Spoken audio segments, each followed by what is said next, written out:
you're not in my room. You're not in my room. Oh boy, I got a hum now. Continuous 3-chord Monty. Yes, a lot.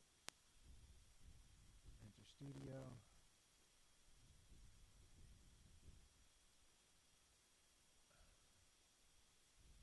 I don't know. I didn't change anything. I'm sorry, what? Now I can't hear you or see anything. Well, you're not in the room yet, but you're still on FarPlay, aren't you? I am still on FarPlay. Yeah, so don't worry about that, but you're not in the StreamYard room. Okay. All right. Let me go back on that link that you had sent me. Yeah, it's probably a new one. Because we had to start I had to close this, so Okay. we have to start over. But that's no big deal. Nobody's out there anyway, so at least we'll get a recording, and then I can share the recording. But I'll probably edit out this "Be Right Back" part. Can you send me another link to get to StreamYard? Because this is bringing me to the old one. Sure. I'll do it right now. Invite guest, copy. And this is the fun of live, yay! Oh, Tony, yeah, I can send it to you, not David. Cut, paste. Okay, just sent the new one. Okay. Enter studio. Okay. Be right back. Yeah, okay, you're in the studio. Okay, now I got to get out of messaging here so I can see you. And there we are. And I'm going to mute your mic. Also, on StreamYard, now that you're in on a new link, go to Window and click Mute This tab. Oh, right. Okay. That can be a source of echo as well.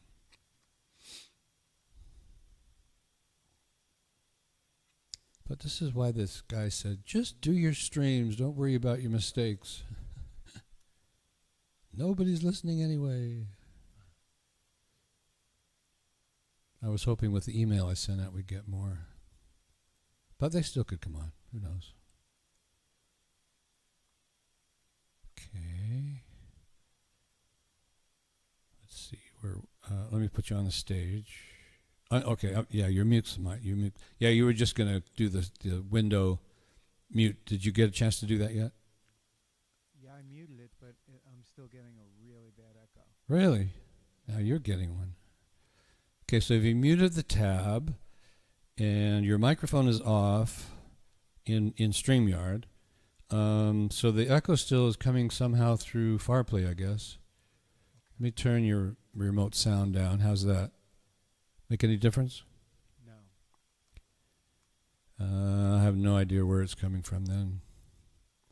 And I don't know if the audience can hear it or not, because we are on stage now, so turn this off. And we'll just act like, nobody's here, because nobody is. Let's see, so we're closing that. There we go, all right. And so, hi Tony, how you doing? We're trying to get ready here. And we are live, but Tony's hearing an echo. Do you hear it in my voice, Tony? Oops, I don't hear you now. Let me unmute your mic and see what happens. Can't unmute because the guest chose to mute themselves. Okay, so you've mute your... All right. Oh, there we go. Yeah, I got you. Okay.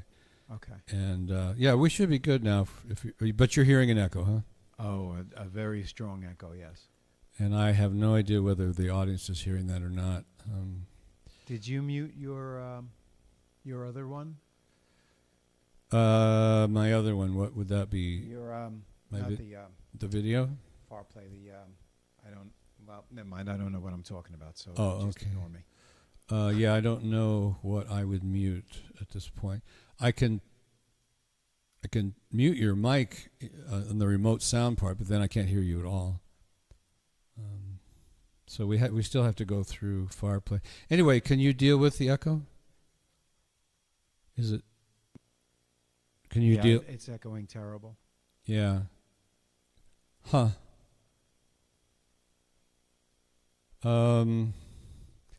Okay, I'm gonna. Was it echoing before we got onto StreamYard? No. So it's now only so it's got to be I mean it's most likely because your tab is not muted on your thing, but you said you did that, so Yeah, I'm muted. uh, I'm muted on StreamYard, correct? well, yeah, you should be. That's Okay. so. Yeah, If I'm you, muted on StreamYard. if you've got one tab up there, Right. and you clicked on window, and then it said mute this tab only or whatever, and you clicked on that, then you should be muted. Actually, you can tell if you look up there. Click on it again and see if it still says it's muted. If it asks you if you want to unmute it. Okay, so now it's unmuted. Okay, so now mute the site. Okay, now it's muted. And no difference. No, I'm not getting an echo from me. I'm not even hearing me. Oh. I'm getting an echo from you. Oh. Well, that's different. And I have my mains down really low. Okay. Oh, I am getting an echo from me as well. Never mind. Oh, okay. Yeah, well, it's got to be your mains that's doing it, as far as I can tell. There's one other option. What we can do is you could be not in FarPlay and go directly into StreamYard. So what we can do is you close out of FarPlay and go back to your StreamYard and turn your mic on. Okay. And we'll just do it right straight through StreamYard. All right. I'm clicking out of FarPlay right now, okay? Yeah, got it. Now you've got to, now you've got to unmute your mic. You know what to do. Hey, there he is. Okay, but I don't hear you. Why not? Let me check your mic's muted on your side or something. No, I don't want to mute your mic. Let me check your mic settings. Okay, we have echo cancellation. You've got automatic. Adjust the mic. I've turned your mic all the way up. Oh, there, I heard you. Just a click, though. Didn't stay on. Yeah, you're now in. Okay, go to your settings. There's a gear in StreamYard. Go to your or the three little dots right next to your microphone. Click on that and see if you've got your mic sent into StreamYard or not. Apparently, it's not sent in there. I don't know. We maybe just close this and try it another time. I don't think we're going to get anything out of this. Yeah. The other is you could go to your phone. You can use your phone. And just close your computer completely and go to your phone and go into that same guest thing that I texted you.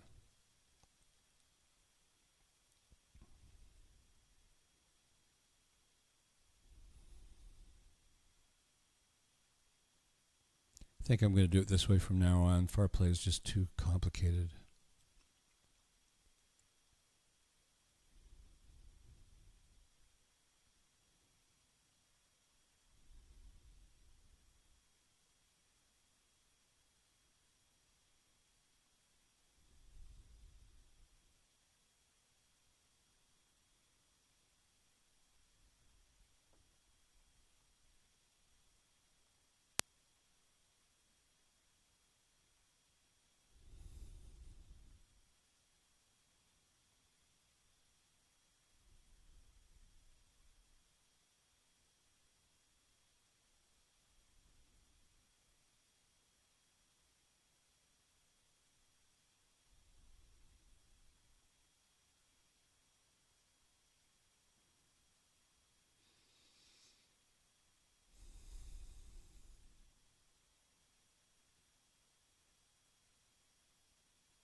I don't know if you can hear me, but you're still not.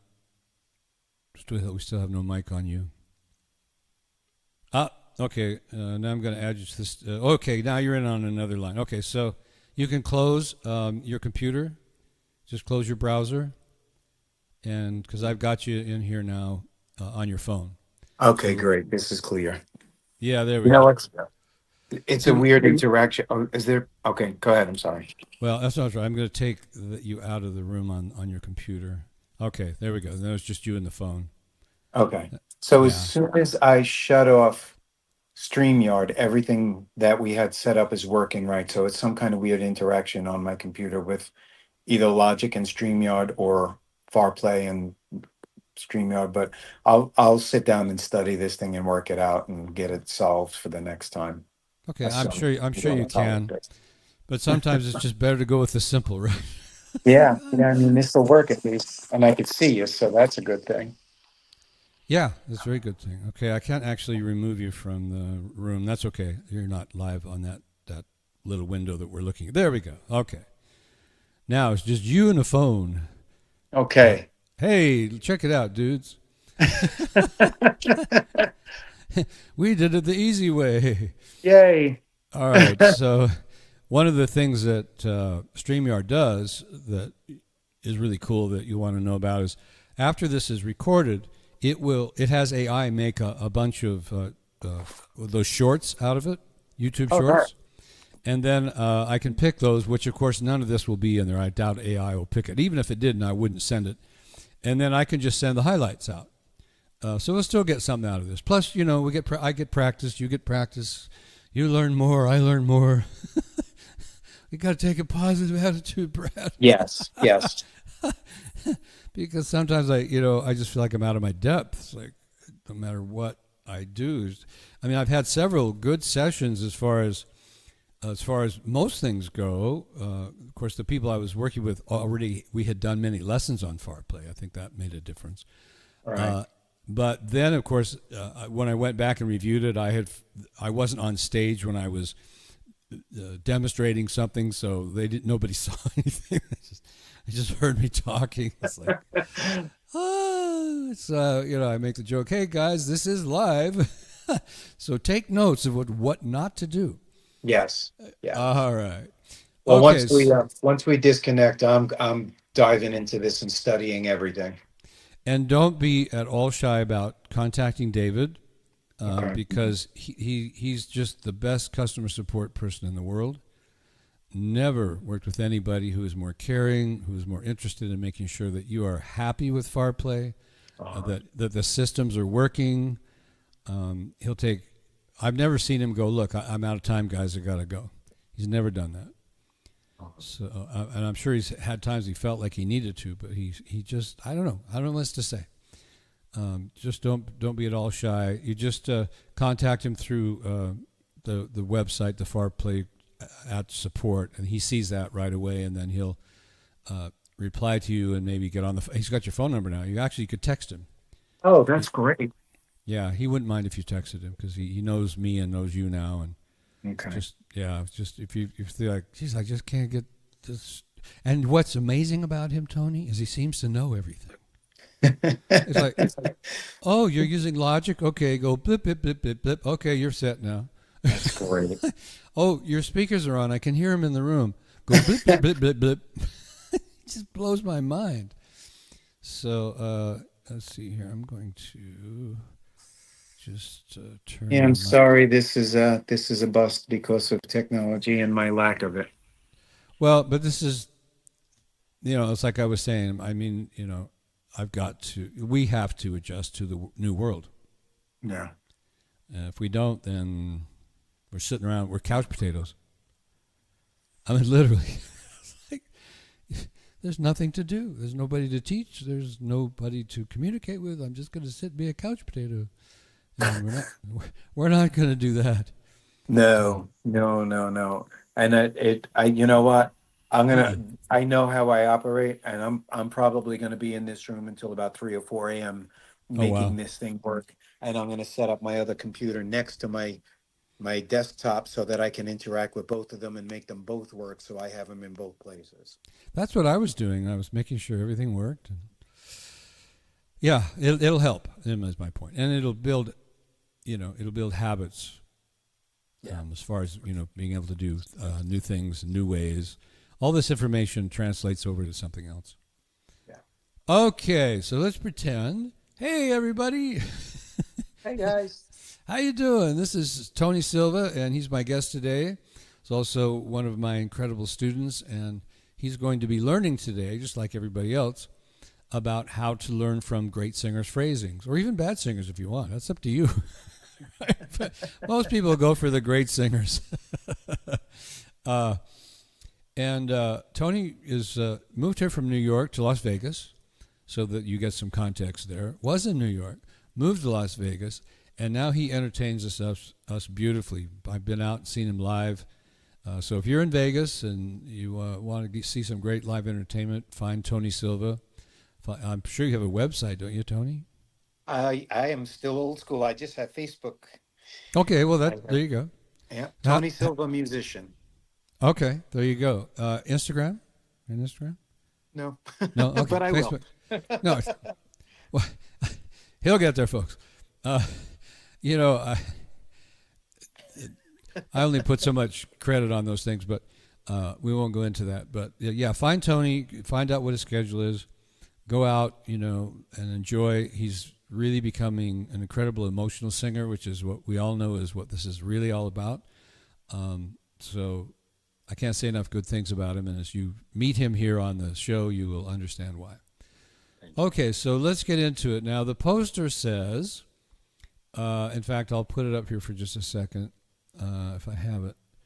No, that one didn't come in. Anyway, it says, great singers are not perfect.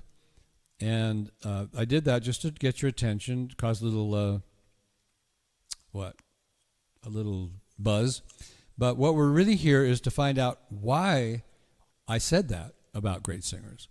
And the reason I said that is, and what you're going to learn here is that I said that because they're actually better than that. Because they're not perfectly on pitch, because they're not perfectly on rhythm, is why we love them. And I'll demonstrate that if they were perfectly on pitch, if they were perfectly on rhythm, like many people will tell you need to be as a singer, we wouldn't like them. And I'll make that very clear. So we're going to do what's called a little bit of myth busting here. I'm going to show you a program that recording engineers use for editing. But we're not going to use it for that reason. We're going to use it to learn. And it's called Melodyne. It's going to be up here in just a moment because this is live. Takes a second. Here we go. And I'm going to put that up on the screen for you guys. And there is a video image of Michael Bublé's voice. Well, what are these things? Well, they're what's the term? People enjoy calling them blobs. Right? So we have a blob here, and a blob here, and a blob here. And these blobs, as you will hear, represent him singing.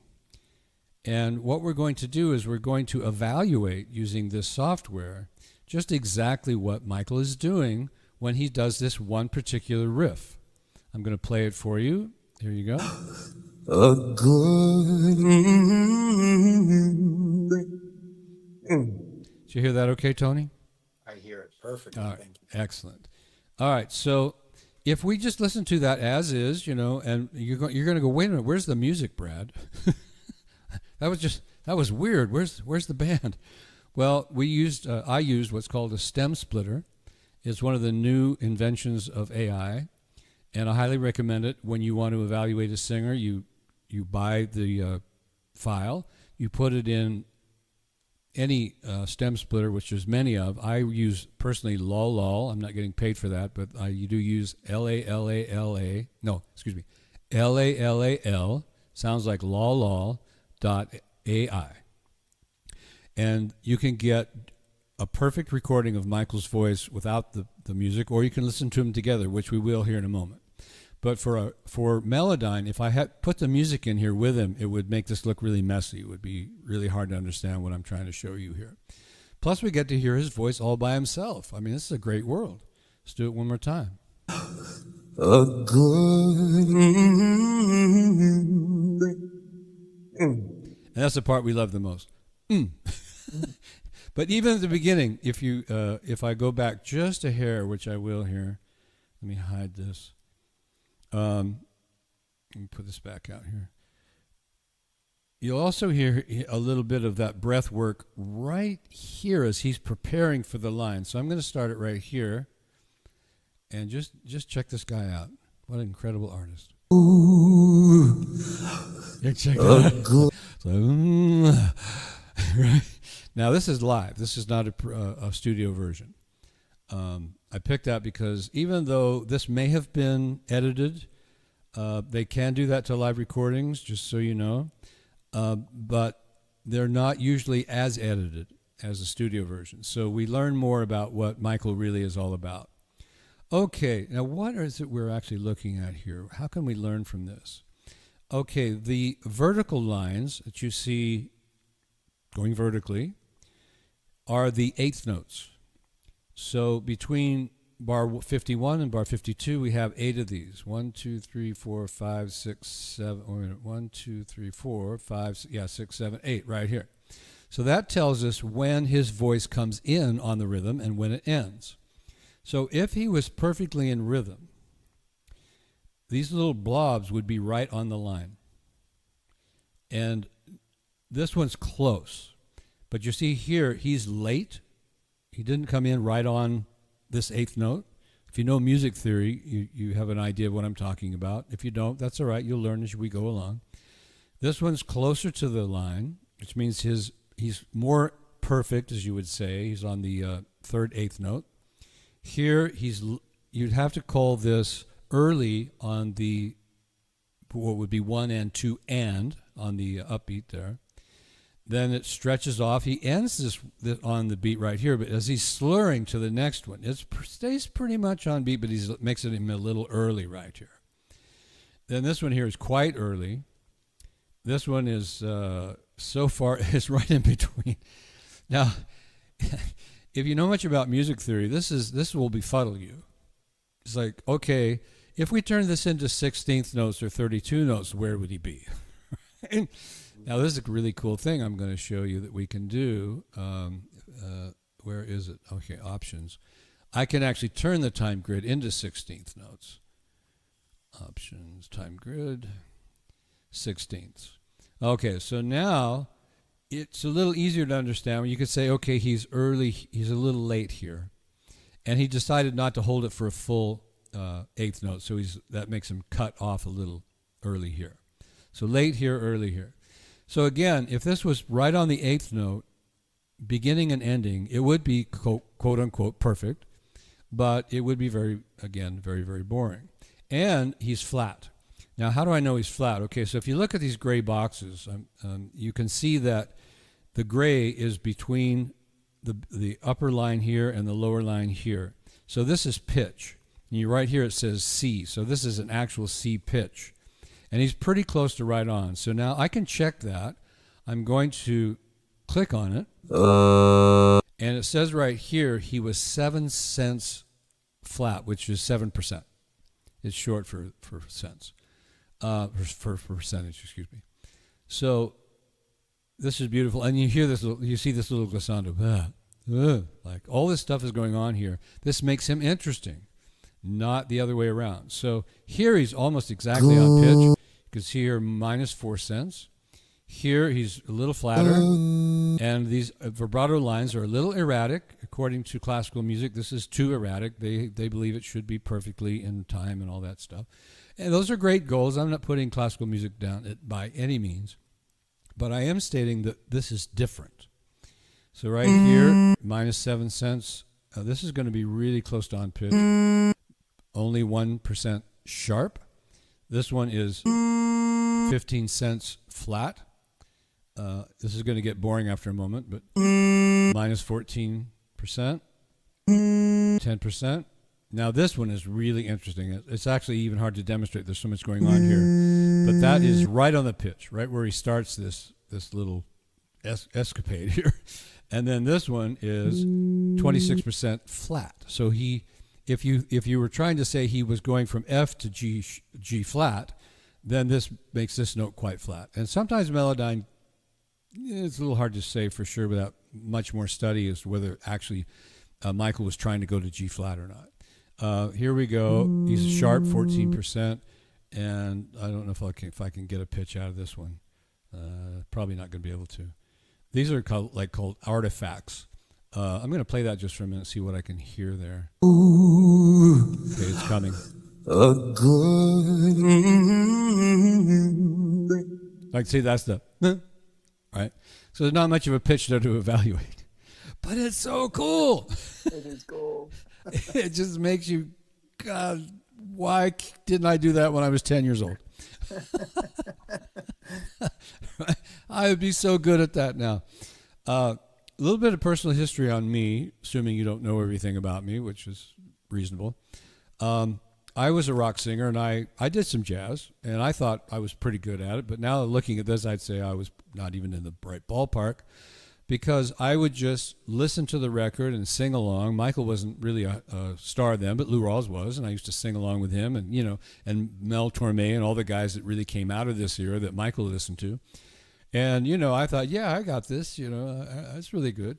But when I devised this system, by the way, I call it my vocal muse technique, and started monitoring my own voice with Melodyne and what I'm going to show you later on, I discovered that I wasn't even in the ballpark. I mean, not really. I was good enough to get a job, but to be a star like him, I didn't have a chance. The other thing is, as a teacher, and we'll get into this more with Audacity, when we had a piano player come in and play the notes, because we didn't have all this computer software to use, and he would have played these notes, and I'll show you kind of an example of that. He would have played them all perfectly, of course, on pitch and in rhythm. And then the singer would have done that. And I remember thinking, because I was a contemporary singer, even though I was teaching vocal technique, that this just didn't sound right to me. I didn't know why. So Tony, if you were studying with me now and I had a pianist come in and play for you, right, you would be learning this riff exactly as written. And then I would have just been shaking my head. I don't know what to do. That's all we had available. And I didn't really know why it was wrong until I devised the system. And Melodyne was not available as a freestanding software until a couple of years ago. And then the stem splitter was, whoa, come on, guys. We didn't think that was possible. We used to say, if you put coffee and sugar and milk together, there's no way you're ever going to get them apart. Because that's what a mixed recording was like. It was like everything is mixed together. How can you separate it? I still don't know how AI does it. It doesn't really matter. I'm just a consumer. So I just love the fact that I can do this. And here's the great thing. As a coach, I can show you. So let's say if I tried to explain it to you, you go, yeah, Brad, sure. Because maybe you've gotten so used to the way you hear your own voice that you think you are nailing all this, just like I did. But now I can show you that if we had a Melodyne recording of your voice and you were perfectly on pitch and perfectly on rhythm and you were going, I'm better than Michael, which is a mistake I used to make, you're not. You're not better. Like, I'm sorry. You can go out and try to take one of his concerts and see if you can warm up for him or something. I'll be his mic check guy. Yeah, well, I just don't, that's a great comment. I don't think it's going to work. And, that does remind me of a show that I got a lot of information out of that made a lot of sense to me that I don't think made a lot of sense to other people. Did you ever watch that little short movie that was called 22 Steps from Stardom or something like that? 20 feet from Stardom? Oh, you know what? I've heard of it, but I haven't seen it yet. And I think that's on the list today or tomorrow.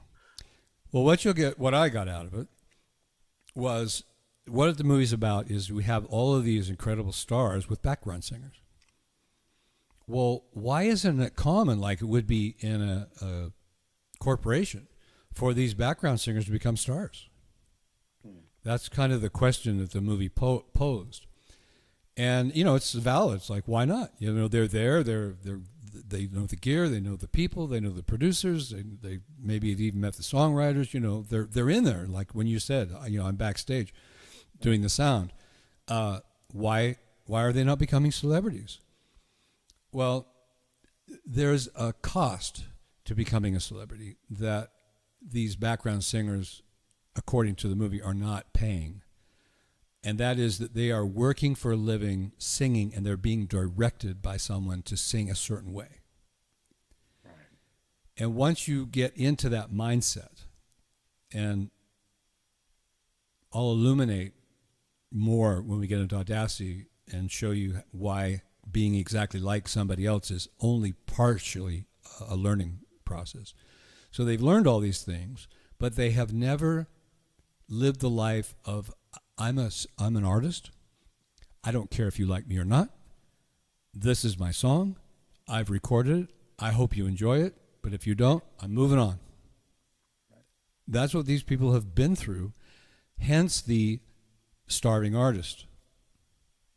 Now, I don't know if you have to starve, but when you're a waiter and stuff like that, people kind of think, yeah, you're starving. And I worked with artists that became very famous, and even one of them had a record contract. Because the way they signed the record contract, they didn't take any money up front, but they did have the record company, CBS, I think it was, pay me for their voice lessons. It was the Bangles. And I was seeing 3 girls of the band every day for an hour. Wow. So that was a lot of money going out there. But one day, and I'm just going to take it at face value,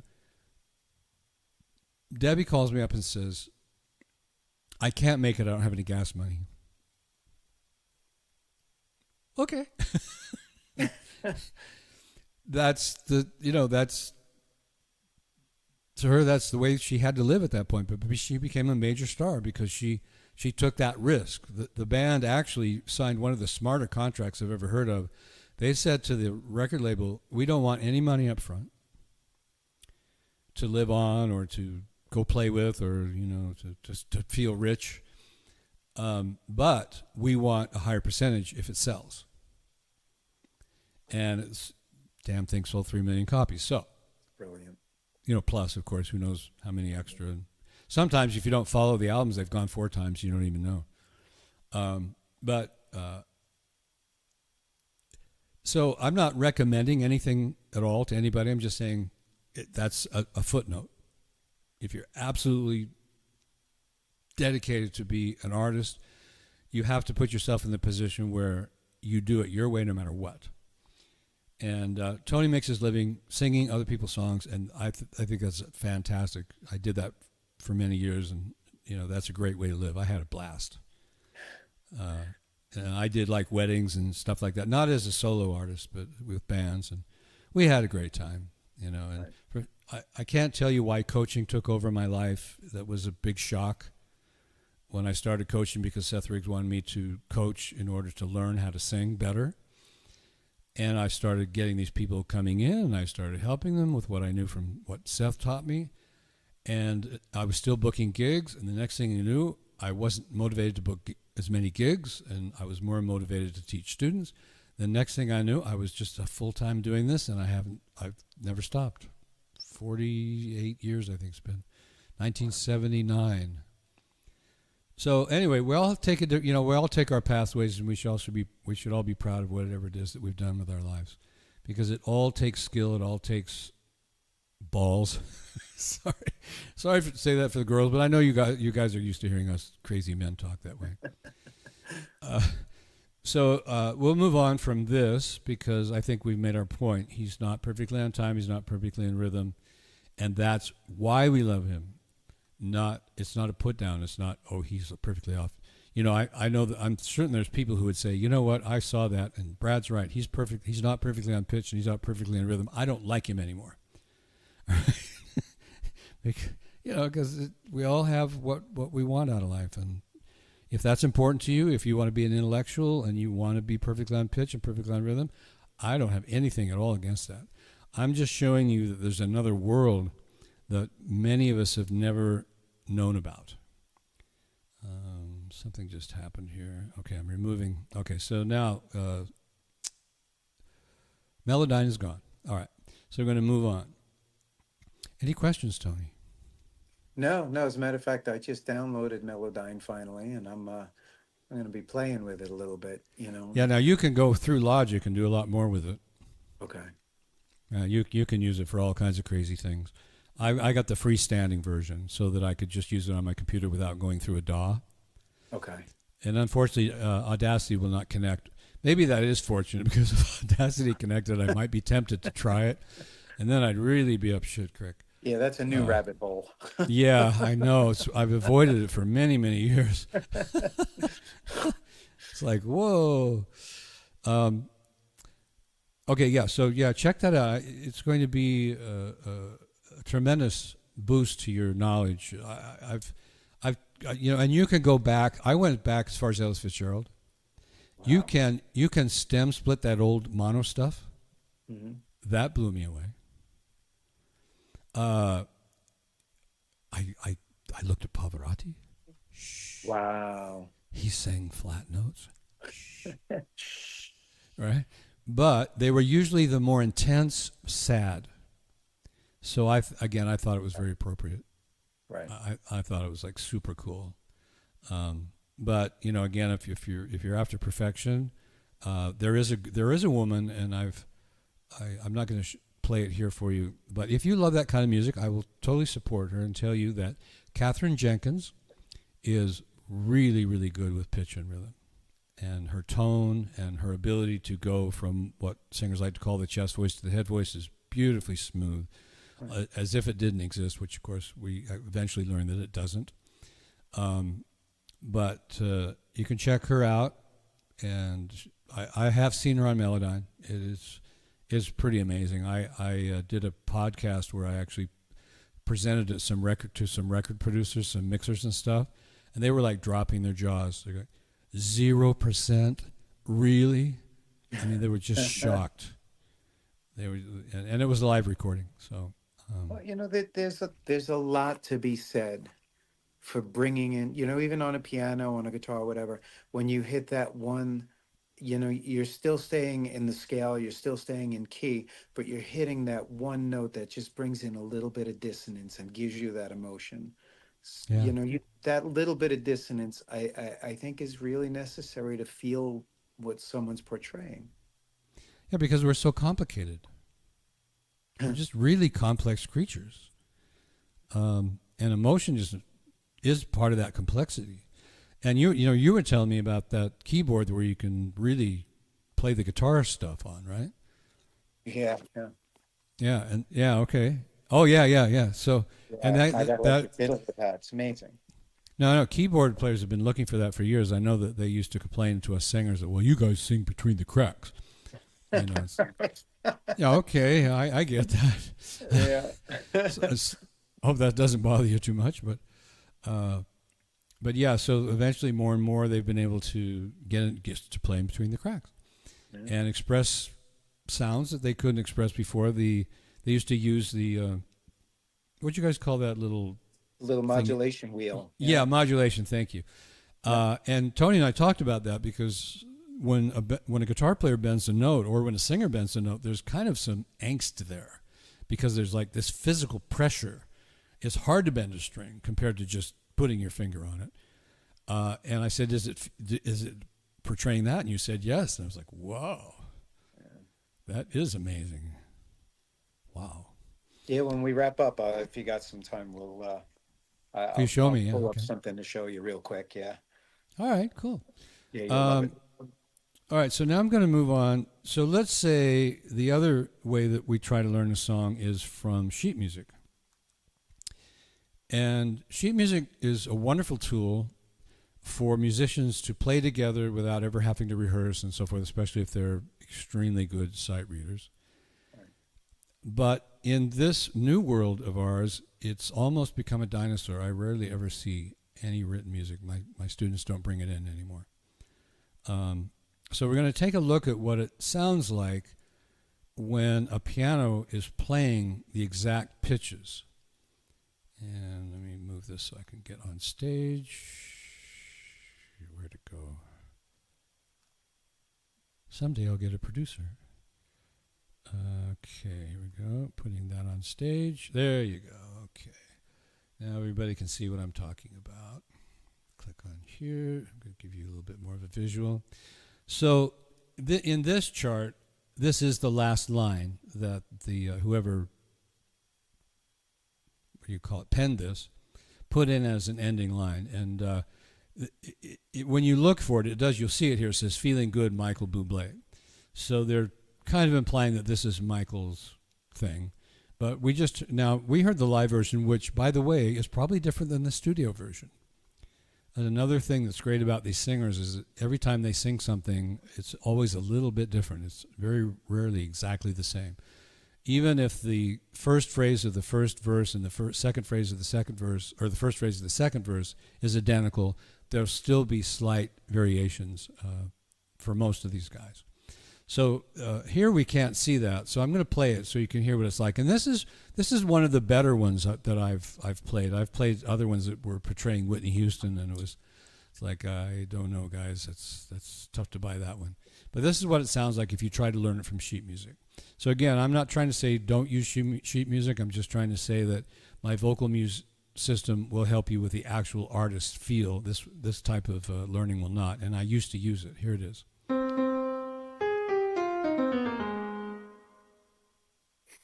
Right, and that's not bad there. At least they put that there. But it's like, I couldn't memorize these notes quick enough, and I can't sight read. But it's going to be something like, I am feeling good. And that's only if the producer decides to leave my breath. Anyway. They could take that out, and then it would just be like this piano blank state. So this is the issue with sheet music. It has a terrific place in our lives. I'm not saying don't use it, but I am saying that if you want to learn to sing like Michael Bublé, this will not facilitate what you're looking for. All right, so let's move on. How do we learn? I've been talking a lot about, it's this way and it's that way, and you can't do it that way, and this guy's flat and this is.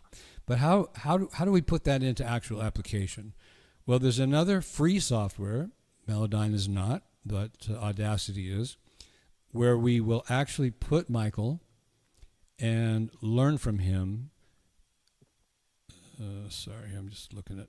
You see my eyes jetting around this because I've got a big screen here and I'm looking at it. I'm actually watching football. No. Nice. While you're searching, I just want to let you know as well. Oh, thank you. When I just downloaded the Melodyne, it's on sale for $25 as opposed to $99. What? Yeah, it's on sale right now until I think $25? December 31st. $25. I just grabbed it for. Oh, I'll check that. Well, I don't know that it would be any better than what I've got, but if it's an upgrade and I get it for $25, I'll do it. Even though I don't. It's Melodyne 5. 5? Yeah. I'd have to, here, let me look and see what I've got. Because this should tell me if I look here about Melodyne. And I think if you want to. Oh, I've got it. Yeah. Oh, you do. I've got it. Good. Yeah. Okay.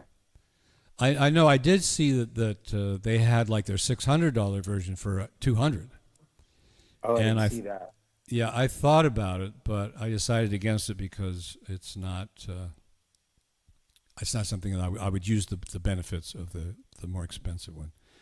Okay, so back to share screen. Where am I, guys? Okay, here we go. And okay, here is Audacity. You'll see it in just a moment here. On stage. There we go. All right. So here is the same live version. And just for kicks, I want you to know that this is the stem splitter. So this track here is pure music, and this track here is pure vocal. And so you can play with that if you want, if you use Audacity for that reason. And it's an open source system, so it's free.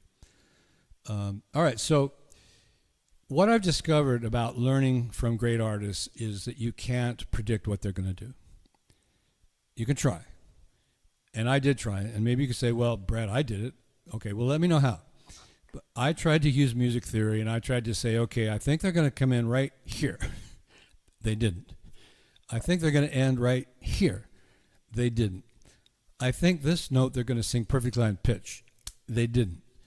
I think this vibrato is going to be perfect. It wasn't. So what I've discovered is the only way that I or my students or anybody I think who really cares about this can learn is through not singing. That's the mind blower. It's listening. And I know musicians, great musicians that say the same thing. You know what, Brad, you're right. When we want to learn a guitar solo or a particular something that's going on in the music, we've got to listen first. If we don't listen first and we just start banging on the guitar, then we didn't hear anything they did. And I have a demonstration video at the end that I'll make that particularly obvious. All right, so I've done what's called highlighting this area right here. Let me show you how it's done. If I take the highlight, if I take this away, let me make sure I keep this. Yeah, 3 minutes and 30 seconds. So if I take this away, and I go to the beginning of that phrase, which is approximately right here, and I mark that line, that gives me a place to start from. Now, if I play it to find out where the end of the phrase is, this happens. Oh my God, it's too loud, sorry. Whoa, turn that down. Okay. All right, so here it is. Right? Okay, there's the end of the phrase. So I click pause, and this is not supposed to be here. Let's do it again. For me, I'm feeling so good. All right, there we go. Okay, so I've established these two spots here. Now I can highlight, and you have to make sure you highlight both tracks. Now I've got something that I can play over and over again and just listen.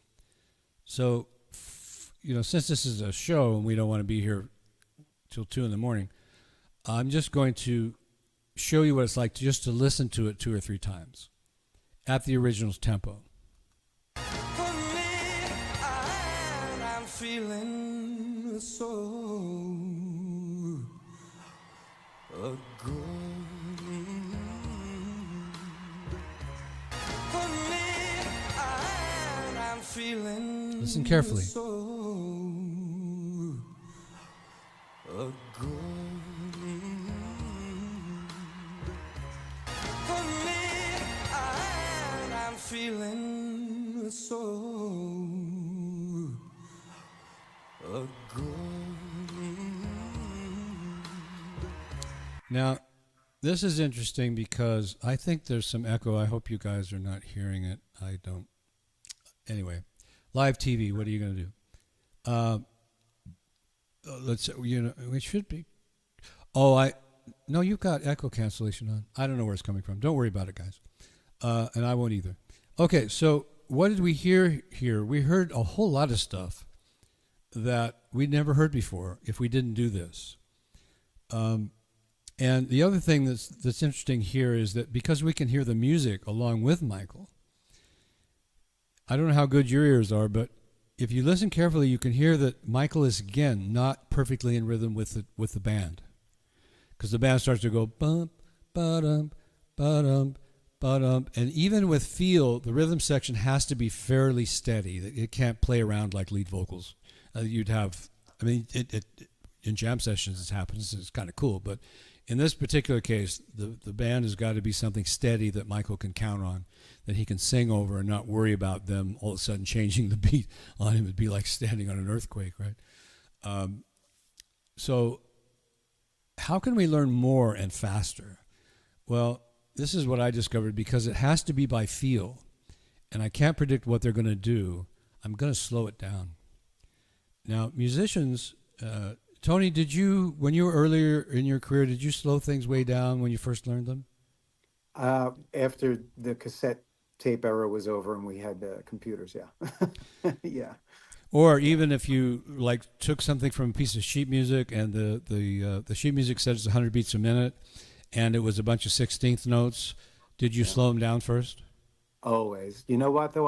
Oddly enough, I never did it vocally. I only did it when I was trying to learn piano parts. I did the same thing. Really, what is the matter? Right? 30 years before I decided to slow things down. And as a lead guitar player, there I am with Eric Clapton trying to figure out what he's doing. And I'm so, I drop the needle and I listen to like 3 or 4 notes, and then I pull the needle up. So, okay, what do I think he's doing there? And I try it. Now, those days we couldn't really slow it down without going 50%, which was kind of hard. Plus, it changed the pitch. Yeah. It didn't just change the tempo like what we can do now. It changed the pitch. So anyway, it was difficult, but somehow or another, without any guitar lessons, because there was no teachers in the '60s on how to play blues and rock. I did have a friend who was pretty good at it. He was kind of a mentor, but still, it wasn't lessons really. So we knew we had to do that. But when singing, we did, of course, when we were trying to learn the lyrics, because if the record didn't have them written for us, there was no place to get them. So we had to drop the needle, listen to 4 or 5 words, and hope we could even understand what they said, and then write them down. But even when we did that, we weren't listening to the actual way they were singing. We were just getting the lyrics. Just getting words, yeah. I know. It's like, and so, actually this was born out of frustration. I wanted to compete with the voice teachers who were putting out voice technique videos, but I didn't want to do that because, and I'm not going to go on my soapbox, but I can tell you for a fact that most singers who try to use those will not get it right because they're not teachers. And the recording, I like to say this because it kind of makes a visual. The recording you're listening to that is telling you to go, oh, and there's somebody singing that you're supposed to sing along with, that voice teacher that gave you that information right at that moment is deaf. Yeah. They have no idea what you just did. And unfortunately, they don't seem to care. So I've just decided I'm not going to go compete on that level. So I thought, what could I do? I thought, well, maybe phrasing, teach phrasing. So I pulled up, somebody told me about Audacity, and I played with it. And I'm not going to tell you that I'm an old man who walked in the snow for 20 minutes to get to school. But it was like, what is going on here? And trying all these different things. And then eventually I finally came up with this system, and my students are digging it.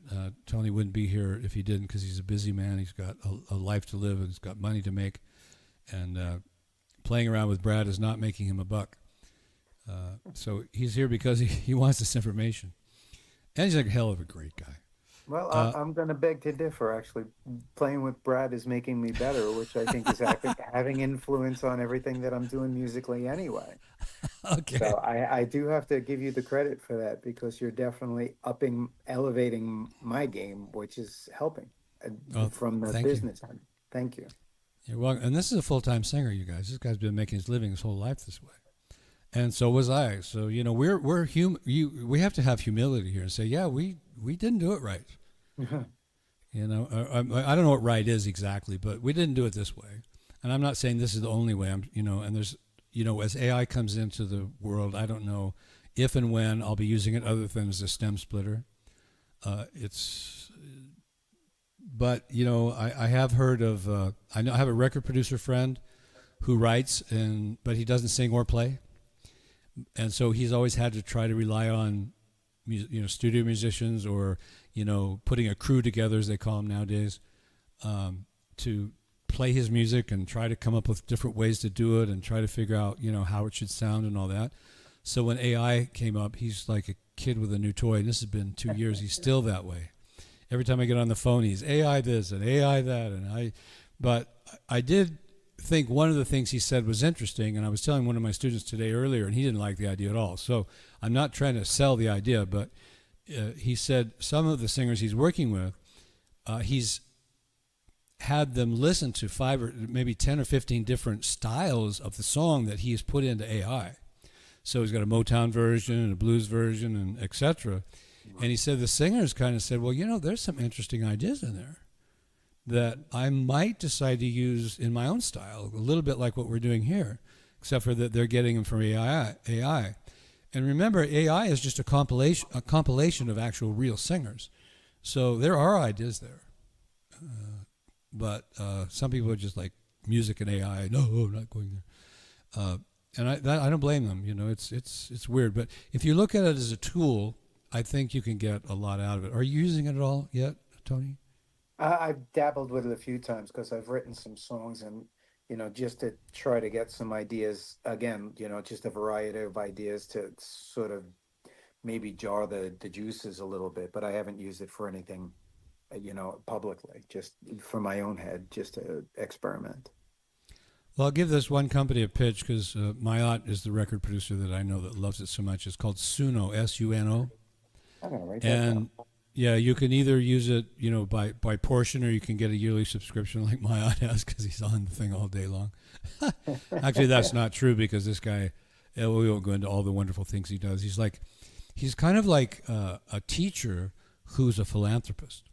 So he goes to all of these seminars and workshops in the recording industry and meets all these incredible recording people and gets information from them, and then he goes out and gives it away for free to That's people. great. Yeah, if you want to look on my podcast list on my webpage, he's one of the guests in there. Mayat Hotep. It looks like Matt, M-A-A-T, Hotep, but Okay. it's pronounced Mayat Hotep. Okay, so back to Audacity here and what we're trying to learn. So what we do is smart here. Is now I've decided I want to slow it down 25%.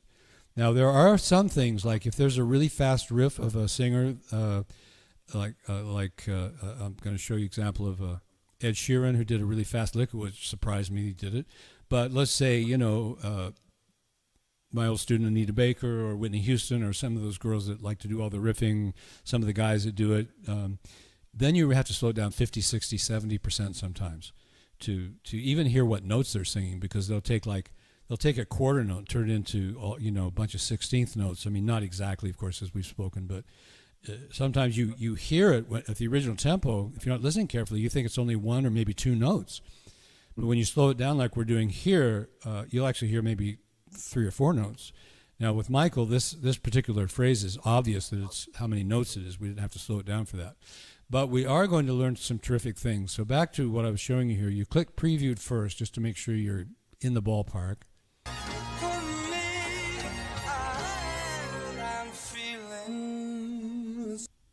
And another point of interest is when you slow down or change keys of a song, use high quality stretching. Always click that on. Takes a little longer for it to process the information, but it sounds so much better. I did some research, and AI said that Melodyne was the leader in being able to slow something down and hear it really clean. But since I've been using this use high quality stretching, Audacity is just as good. And it's free. Everybody wants something for free these days. Okay, so I'm going to apply it. And yeah, it took a second. If I did the whole song, it might take 2 minutes. But anyway, so here we are. Now, because it stretched it, that's what they call changing the tempo, I have to move this marker here to be back so that we're back in loop mode. So now we're going to listen to 2 or 3 times. And what I'm going to recommend that new people kind of drop their jaw the first time when I say this, or feel maybe like I've put them on a homework path they don't want, is you should listen to it in loop mode 30 or 40 times, just one phrase, because the mind can't absorb all this information. If you try to put 10 phrases together and do this, you'll miss so much information. You have to split it down into its simple one phrase moment and then listen to it 30, 40 times to hear all of the data that you're going to miss. Now, I've gotten really good at hearing stuff at original tempo, so I've already heard quite a few things that he's doing here. But I'm going to listen just like you are 2 or 3 times, and I'm going to see if I can catch some more things. So here we go.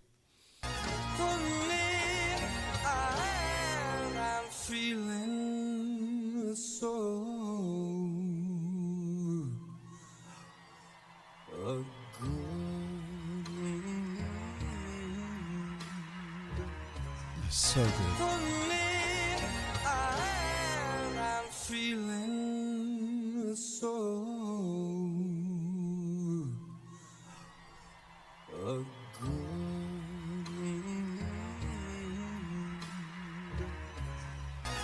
me, I'm feeling so good.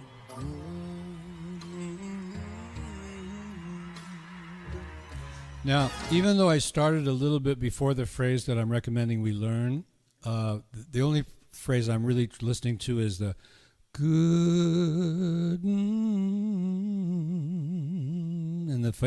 Tony and I's favorite part. Which, I don't know if I'd have caught that. Just listening to the record for fun, I don't think I would have heard that. So those are things. Right by. Yeah, it's just amazing. If this is like, for those of us who've been at this for years, this is like, what? How could I have missed all this stuff? But this part here that I'm playing, you can try to learn that if you want, but I'm not really listening to that. But it is kind of cool. Right at the end of this first phrase, just before he goes into the word good, there's that kind of emotional thing he does again where he's like, good. And that's when all the girls start throwing their bras and everything. Because it's real. I mean, the guy's feeling something. In my experience, this is no act. He's not acting like anybody. He's Michael Bublé. He's doing what he feels, and he loves his music, and he loves his emotions, and you're just getting it. And when we slow it down like this, we can hear the details. So I heard, like I said, the good, and then just before the there's that, and then you hear the vibrato coming in various places. So what we're going to talk about, the next step of learning besides the listening, is singing. And if you can't sing this stuff, a good vocal teacher who's private, one-on-one for technique is a good thing to have. I'm not telling you not just to work with me on technique or anybody else, but only do it one-on-one. Do not use a video program. If somebody wants to sue me for saying that, please, let's get it out in the open, right? Because there's bad stuff happening. Anyway, and then also, like we said, we heard at the end of good. And if we were watching the video, who knows what that looked like? I'll bet that was really wild. Watching this guy just, oh, what a great artist. And he'll tell you, this is an assumption. I'm going to put that right out there. I would imagine if he's ever been interviewed, how did you get what you have in singing? He would say, I listened to X artists. Now, whether he ever slowed him down like this, I don't know. But he got his feel and his style from other artists. Now, sometimes you'll find somebody who says, well, that's cheating. That's not the artistic way. Well, I challenge you to write something with absolutely no music in your head whatsoever.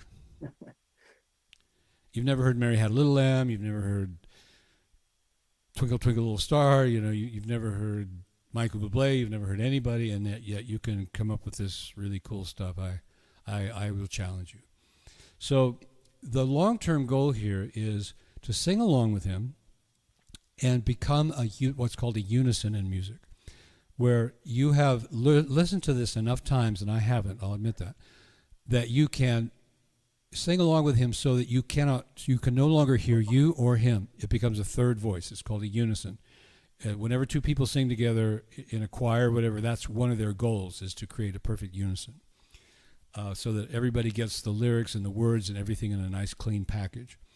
This kind of music does not lean itself to that or lend itself to that, but it does as a teacher. Michael Bublé is your voice teacher right now.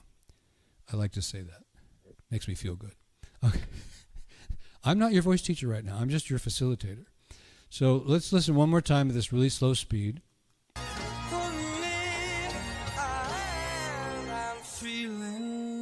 Start right here. Right? Good.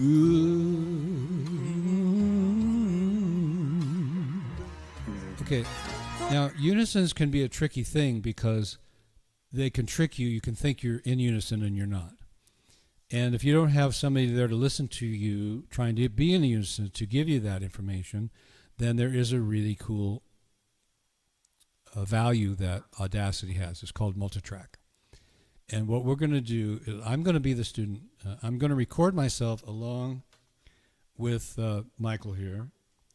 And I'm going to miss a lot of notes, but that's okay. I'm going to learn by missing notes.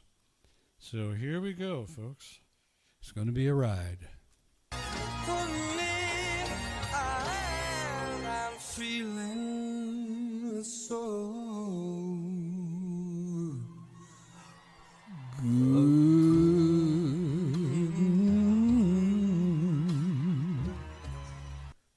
Oh, I didn't get to the part. Oh, well. I wanted to get that. That's part of the whole song. I know. I did it anyway. So now I'm going to bump up the volume of that recording. Audacity has a little funny thing about that. So here's my track. Why didn't it? Oh, it blew up the other one. Okay, let me get this again. While you're doing that, There we go. Go ahead. I'm going to throw in 2 cents or something. I'd take 5 cents if you got it. Okay. So as I'm listening to just that little phrase, even including the beginning snippet that you added in, his approach and the tremendous amount of detail and technique and emotion and change that I'm hearing in just that 3 seconds is phenomenal. I can't, yeah, just, I mean, from going into that full voice, into the breath, into that little sort of semitone that he does before he goes into I'm feeling, and it's amazing how much, I'll use your word, how much data is in that small clip. Yeah, and where we're heading with all this, folks, is really going to blow your mind. What's the emotional reason? Yeah. What was, I mean, you're never going to know for sure. But if you kind of say, okay, what was Michael feeling? What emotions did he feel? And then you put his musicality in there, his ability to improvise. And you say, okay, I think he did that because he was feeling really sexy. Or he was really feeling good, but he has a blues mentality about feeling good, so he didn't want to like put it perfectly on pitch because then it would sound like musical theater happy. So he didn't want that. I'm not saying he even thought this through, but I'm just trying to imagine. And what that does for me as a learner is it says, oh, you mean if I sing a little flat there, it creates, there's an emotional reason for being a little off pitch? Or one of the things I learned from Bette Midler, which is, you know, that's a very old name these days, but she was a major star in the 80s. And she, if you ever watched the movie The Rose, she played Janis Joplin. And she sang a song called The Rose in the movie. And at that point, the character she was playing, Janis Joplin, was close to death from the drugs and the lifestyle and everything. We have our modern version, as Tony was telling me about the biography of Whitney Houston, so I'm not trying to get you into all that sad stuff, but as I was learning from her The Rose and how it was done, one of the things I noticed was she dragged a lot. She was behind the beat a lot. Now, she had places where she caught up, because if you get too far behind, you're not in the same song. So all these people do have to respect where the groove is. You know, you'll hear a lot of people say, you got to sing in the pocket. You got to be in the groove, and I'm not saying that that's bad advice. But if you're too much in the pocket, too much in the groove, then you become perfect, and then you lose feel. But they do know where that is. They can feel it. So when I tried to sing along with her, one of the first things I noted was I tended to be ahead of her. And I started thinking, well, why? You know, why am I ahead of her? I guess, well, I'm not sad. So I had to start thinking, okay, well, you know, it's a very simple song. Some say love, like you could just do like that. It is a river, whoops, it's a river. Get another pianist. So what is that? Love is a river. I'm going to do it in the original key. Love, it is a river. There we go. And so if it's sheet music, it's some say love, it is a river. But if you listen to Bette carefully, or someone of her ability, you'll start to notice that very little of what I just sang is in there. It comes out more like this. Some say love. It's hard to play the piano and sing it because my piano hand wants to go slower. It is a river. You know, she's so that drowns. She's trying to tell the story, drowns. Get another pianist to tenderly. But you get the point. But anyway, let's listen to me now, trying to match Michael. And why am I going to listen to this? Not because I think I'm as good, or I'm trying to compete with him, or that I even want to sound exactly like him. I don't. I just want to see, did I match his rhythms and his phrasing so that I can decide whether I've learned something or not. So here we go. You can judge. For me, I'm feeling so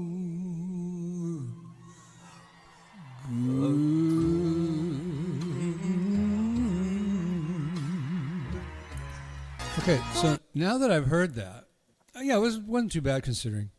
And I'll tell you, listening to somebody sing rubato and trying to match that is even harder. Like, wait a minute. But the band was there. There was rhythm. It's one of the reasons I picked this instead of the beginning, because the whole beginning is rubato. And that would have been interesting, but I wanted to have a rhythm section there to give us a sense of, well, okay, did he drag the beat, or was he ahead of it, or whatever? And to get really technical in here, to hear where he was ahead and behind the beat, we'd go back to Melodyne for that. It's really difficult to hear that. But if you listen to it enough times, it becomes a part of you. And the next thing you know, you're just doing it, and you're matching him. And then you say, okay, I've achieved what I wanted to achieve. Now, what's the process here? Well, okay, Brad, you were off. What are you going to do about it? Well, the first thing I'm going to do is I'm going to go back to listening. I'm not going to go back to singing. I'm going to go back to listening. What didn't I hear? Or if I did hear it, what did I not assimilate? What is in there that's not yet a part of me? And once I start to feel, okay, I'm closer then, now I'm going to go back to singing, and I'll have a better sense of my ability to be in unison now because of me listening to myself being off. That helps me tremendously. So I go back, okay, I'm getting closer, okay, I recorded it again, I'm still not quite there. I go back to listening, and, you might say, well, Brad, it's going to take me my whole life just to get this one phrase down. Well, no, come on, let's not be negative. Even if you only do this a couple of times, you're going to walk away with a lot more information than you had in the first place. I'm just showing you what it could be like if you want to put the time in. And then, of course, you need to get this up to speed. You need to go back and put it in the key it's in. I mean, the tempo it's in. So that you could do it live at karaoke and blow the hell off the socks off everybody. Because one of the interesting things is there is an audience for being exactly like another singer. And when they hear you sound exactly like Michael Bublé, they're going to go, oh my God, he sounds just like Michael Bublé. He's incredible. But in the art world, you can't do that. You have to reconstruct this. So now you're going to take Michael out of the equation and just hear the music only. So I'm going to mute both me and him so that I can just hear the music now, and I can try to put something together. So let's see what happens.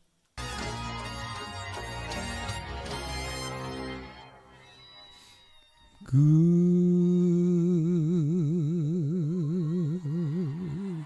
so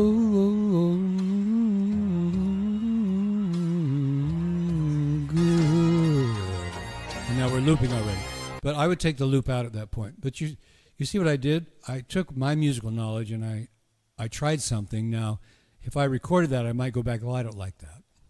Or I only like half of it. Or I like 90% of it, or whatever. That's an artist's decision. You check your improvisation and you see what you liked and what you didn't like until you come to a place that Michael got to in this song where he was pretty happy with what he knew he was going to do, and he's still improvising, but he's not doing exactly the same thing. And again, I would challenge you to hear after you've heard this, check his studio version.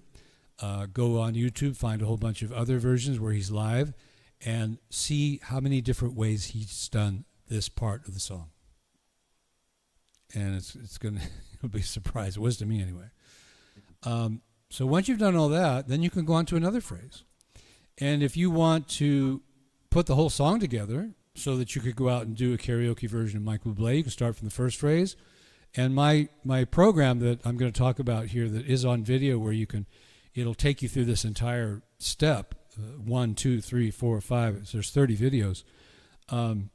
By the time you're through with it, you can sing the entire song exactly like whoever that artist was you picked.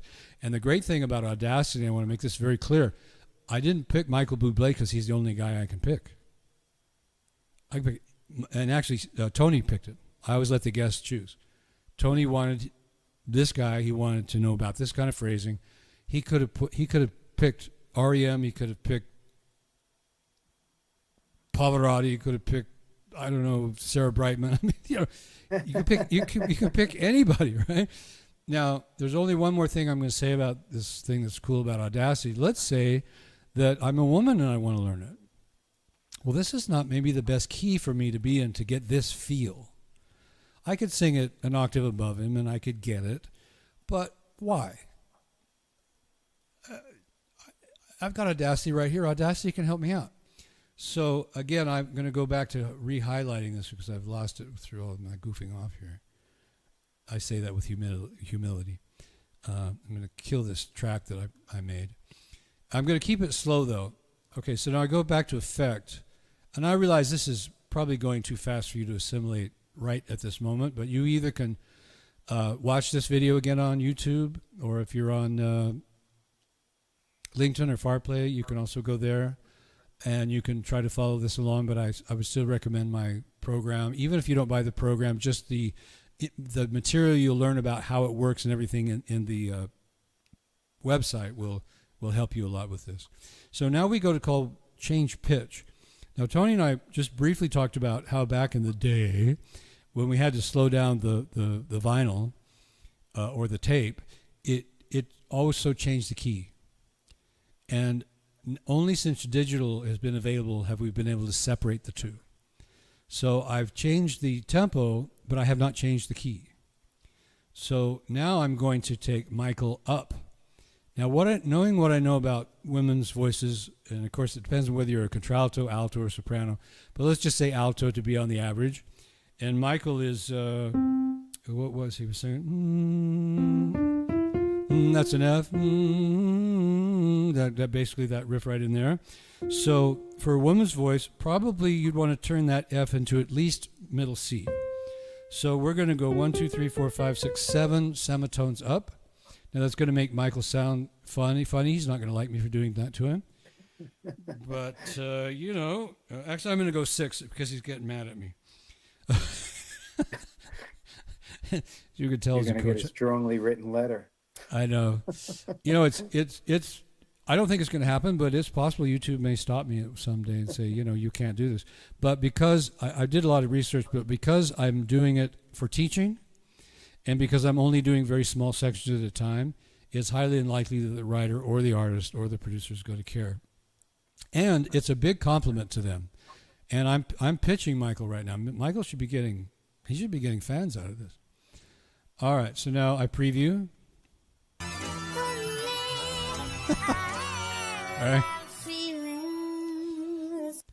All right. So sorry about that, Michael. But anyway, so I'm going to turn this down because that was a little bit piercing to the ears. But now the girl can sing it where it's middle C.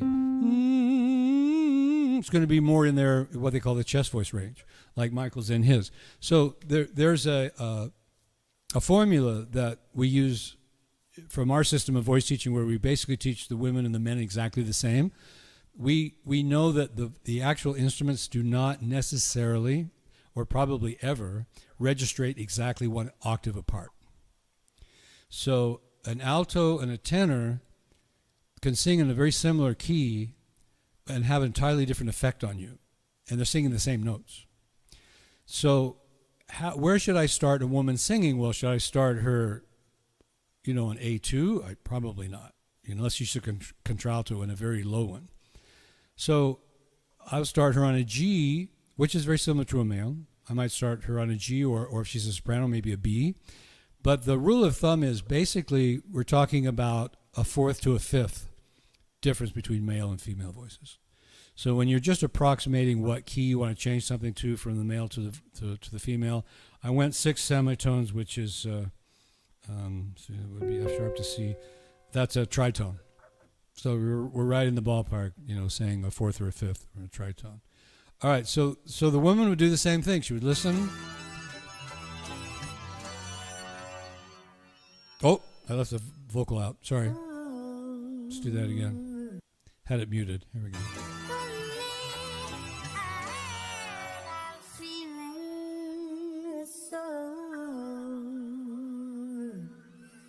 I've never heard that echo before. Where'd that come from? Well, that's weird. Anyway, folks, you get the point. We'll have to figure out these technical difficulties at another time. Now, to give you a example of a singer going through this process from just hearing it for the first time, this is a Michael Bublé song. I mean, not Michael Bublé, Ed Sheeran, hearing it for the first time, then trying to sing along like Tony and I were saying we used to do, and I know most of my students have done that or are still doing it, because it's fun. You know, there's nothing wrong with just putting the record on and having a good time. But it doesn't quite teach us what we really think we want to know. So this example shows the singer singing along with Ed Sheeran, just one phrase, because that's the way I teach it. And then you'll hear the singer after they have done the unison, and you'll hear what it sounds like to be in unison. Now, yeah, here we go. So iCloud Drive. You guys know computers. You always have to go searching for stuff. So I And think the thing that I'm really finding that's going to be helpful with this is, you know, there are a lot of times I'll try to mimic or come close to the way an original singer sounds on their whichever version it is that I chose. Sure. But most of the time I'm finding I do prefer singing my way. You know, it's just my voice, my way, my phrasing, and still keeping the song true to what the song is. But the nice thing about this is I'm hearing an approach and I'm learning an approach that they're using when they're in it emotionally that I would have never considered before. And now I'm learning that, you know, that even if it's not the feeling that they had, I'm learning the expression that they had, which I think ends up contributing to me having a different feeling than I would have had anyway. So I think that's been my experience. Okay. Yeah, that's been my experience, and you'll learn things I've never thought of. That's the beauty of this. This is, do you understand? I'm going to say this. Some of you'll understand. Some won't. Look it up. You know, ask AI. What is a basic principle? Well, a good basic principle is one that if you build a skyscraper on it, considering it's a foundation, that the 50th floor will not fall down to the ground. That you can keep stacking more and more. I mean, to some degree, you can keep stacking those floors, and it's going to hold. It's a good basic principle. Good mathematics is a good basic principle. Meaning is, when they use mathematics to put the Mars rover on Mars, they better be able to depend on that basic principle. Because if they miss something, and there's no principle in it to discover the fact they made a miss, then that, who knows where that Mars rover is going to end up. It's, you know, I mean, if they added where they should have subtracted, or, you know, whatever. And I'm sure they're having computers do a lot of that, But where I'm heading with this is this concept is a basic principle. It is saying we need to listen. We didn't know that, but it's a basic principle. If we listen, we will learn. If we sing along, and you'll hear this poor guy on the recording, you'll say, well, the first time he sang that, he probably didn't learn much, because he couldn't hear the singer because he was singing. And especially if we're not matching the singer, particularly in that point, we're not learning much. So that's a basic principle. We need to listen. Then the basic principle of music and unison. What is the value of unison? Well, when you're working with somebody who's this incredible like Michael, not with directly, but the recording, because again, yeah, write him a letter and see what he says. Brad said that you've been working with me on that. What exactly did you mean when you said, when you sang that line? Yeah, one letter will never even get open. But so my point is that as you go through this journey, because you have a good basic principle of music and listening and learning, neural pattern creating and all that kind of stuff that I've learned over the years, that you will learn things I've never even thought of, and you'll create things I've never even dreamed of. Mm-hmm. And that's the beauty of being a human in art. And the other thing I can support about what you said is, technically speaking, most people sing better when they're not trying to imitate somebody. Right. Again, this phrasing thing is just a learning tool. So technically you may or may not be at your best when you're doing that. But after you remove Michael from the split and sing along with this band and start singing it your way, you're going to find, most likely, not guaranteed, but most likely your vocal technique is better. If you look at it from strictly a technical perspective, your tone was like what I told you about with the song you sing to your wife. you're just in there and you're feeling it, and your technique was better. It just was. I didn't have to say a word. It was just better. So there's a lot of values to what you said. Thank you for saying that. Okay, so here's this poor singer who started off very poorly, but after he worked the technique, worked the system, then he ended up being able to sound exactly like Ed Sheeran. Here you go. Hi, this is Brad Chapman, Radical Vocal Coach. I'm going to show you how Ed Sheeran is such a great, incredible star, etc. In other words, not only him, but you'll see why it adapts to any singer. The way we try to learn from these people has not been working. Didn't work for me, doesn't work for hardly any student I've had or anybody I've ever known. I think we lost So I'm the going to show you audio the way on we this. do it, and you'll see Yeah, why you it doesn't did. work. So- Then I'll show you the results. Tony of can't the hear this, EMS but everybody system. else can. But he's heard You're it gonna love earlier. it. Hang on for a great ride. This is the part I was telling you that you would be able to hear.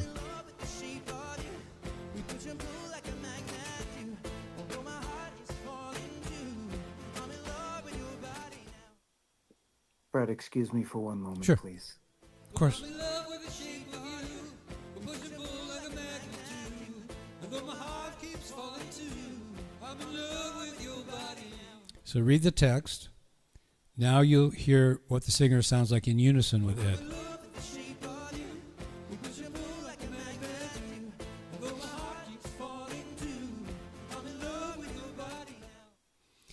So now that that artist has created unison, he has that knowledge. He knows how Ed does that.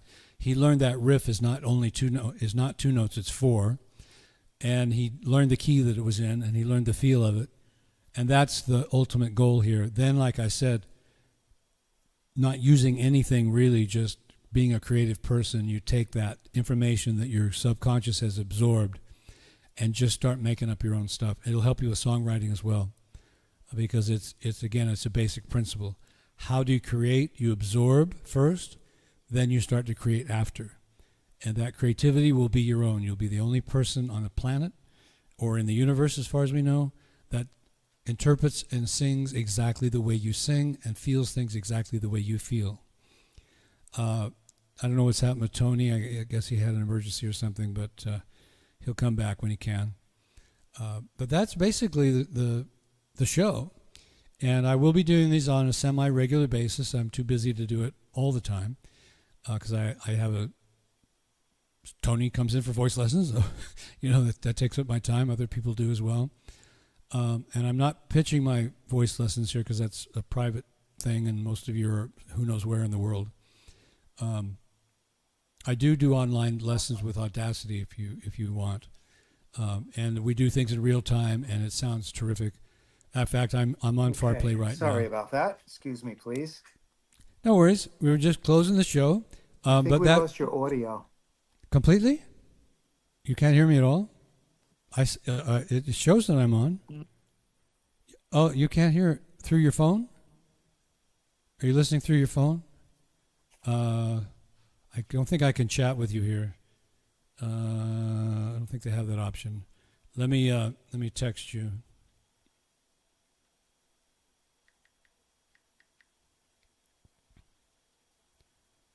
Oops.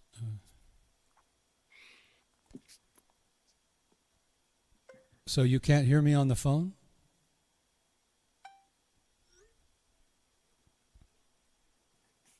No? I don't know. Now I've lost you. Okay, well. Remove from studio. Maybe that'll put me back on so Tony can hear me. Lost as soon as you started the demonstration. Can you hear me now? Tony, no, you can't hear me now. Can you hear me now? And you're going to say no. No? Oh, well, I don't know. I guess that's all we can do, guys, today. So sorry about the technical issues, but we'll call it I'll just text him. I'll wrap up the show now. Thanks so much, Tony. Okay, everyone, look forward to the next time you want to come out and make comments, ask questions. I would be very interested in your input if you want to leave. Let me see what Tony's saying here. Oh, yeah, he's saying, great, thank you. Love to hear from you if you want to make comments, get your ideas. Like I said, we're working with basic principles, so as you learn, we'll learn, I'll learn, everybody will learn. Take care, everybody. See you later. Bye-bye.